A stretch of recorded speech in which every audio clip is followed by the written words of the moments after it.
on chessable, and there we see a handshake between two familiar foes.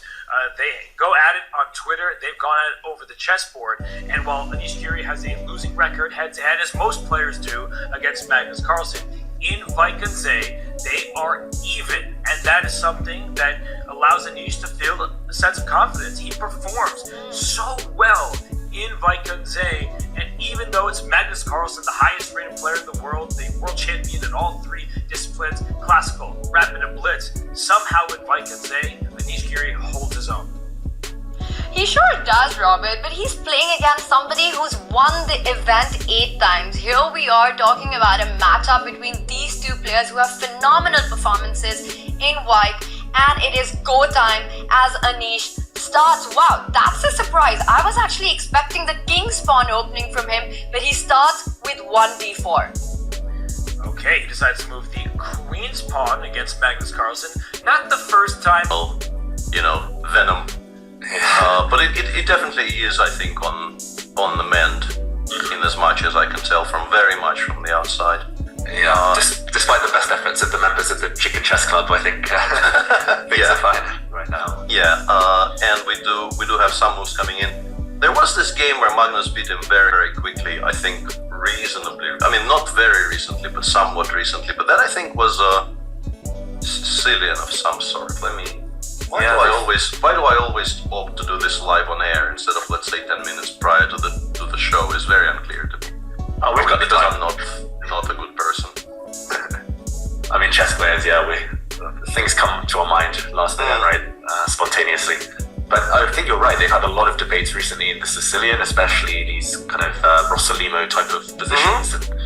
There was a specific game I remember which Magnus did something very, very risky, and it looked like he will get punished, and then somehow that very quickly became just a blowout from his side. But I'm a bit struggling to remember what that was. Hang on a second, maybe. I'm trying to think as well if Magnus has ever beaten Giri at Wijk. I know the first time they met when Giri was 16, he beat Magnus with black in 20 moves, and then a bunch of draws followed. Their classical results are very much skewed in Magnus's favor. The current score stands at 6-1 with 22 draws. Draws, of course, being the most popular and the most frequent results. But that would be true about most matchups at this level, even when it's as seemingly one-sided as this one is. You still, of course, get a vast majority of games ending in draws. But until 3 or 4 years ago, I think the score was still 1-0 to Giri, and Magnus just has turned things in very recent history. Yeah, but that...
maybe we can stick here. I think. I don't know. Yeah, let's stick with Giri because I really do think this is not going to last very long from here.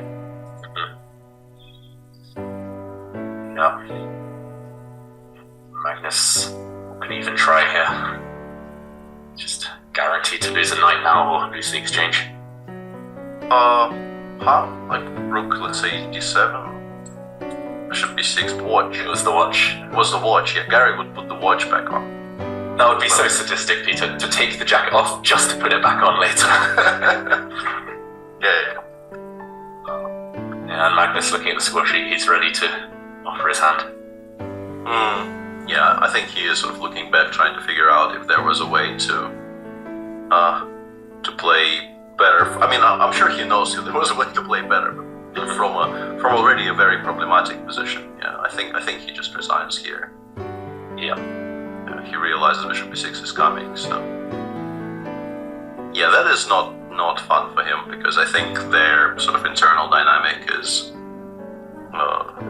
he very much enjoyed the recent supremacy he had in his head-to-head against Anish, and losing in this fashion will not, losing in any fashion is never, it's never fun, but getting completely blown apart like this is going to be quite annoying to him. Yeah, it'll be traumatic. And no matter how the rest of the tournament goes for Anish, he always does well in Wijk, but I'm pretty sure he'll be happy. Just beating Magnus alone is enough for a good tournament. Absolutely, and so far, his white games here have been Impressive. Very impressive. Yeah, that win against Gukesh showing and there we have it. Magnus just putting stuff in the center, and probably saying I just forgot bishop d5 or whatever. Yeah, that gesture towards the forehead was, what have I done there? Yeah, just one move and it was pretty much gone beyond saving. But it was quite difficult before that, we've got to say. Anish certainly won the opening battle. Okay, well, big result. All the standings. Yeah, Anish kind of taking an early lead here, right? Because of the people on +1, he might be the only one winning today. Ding is unlikely to win, and Nodirbek maybe is slightly, but let's go there actually, because Parham is defending in a modern chess fashion. He just went c5, rook d8, rook d7, king f7, king e8, which is really the only